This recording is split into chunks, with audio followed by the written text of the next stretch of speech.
Məşəd Kərbəla zəvvarlarımızla bahəm yol alaq digər ziyarətlərə.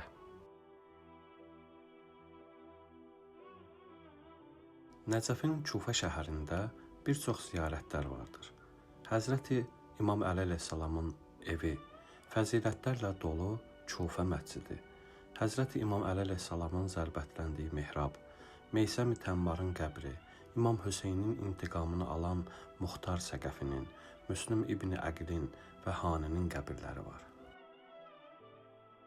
Birinci ziyarətimiz bu gördüyünüz könül oxşayan mənzərə Həzrəti Əli əleyhissalamın Kufədə yaşadığı evidir.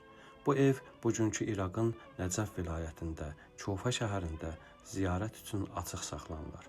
Darul İmam Əli deyərlər. Əli əleyhissalamın evi. Bugün İmam Əli əleyhissalamın evi ziyarətgahdır. Ziyarətçilər burada dua edir, o evin torpağında səzdəyə gedirlər. Çünki bu ev dünya malına göz dikməyən, Allahdan başqa heç kimə baş əyməyən bir insanın evidir.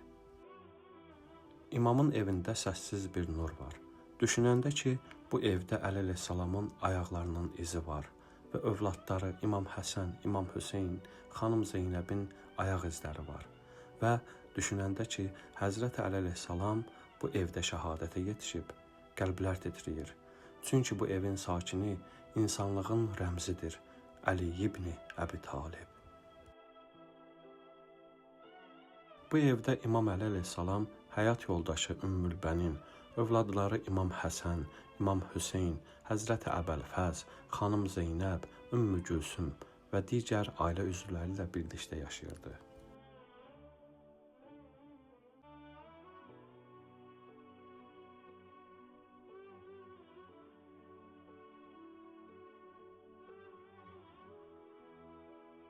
Gəldiyimiz növbəti ziyarət fəzilətlərlə dolu olan Kufə məscididir. Kufə məscidi sadəcə bir ibadətgah deyil, o peyğəmbərlərin səzdə etdiyi, imamların addımladığı, zamanın önündə əyilməyən haqq carçılarının səsi ilə dolu müqəddəs bir məkandır. İraqın Kufə şəhərində yerləşən bu məscid İslam tarixinin ən mühüm yerlərindən biridir. İmam Sadiq əleyhissalam buyurur, elə bir salih bəndə və nəbi yoxdur ki, orada namaz qılmasın.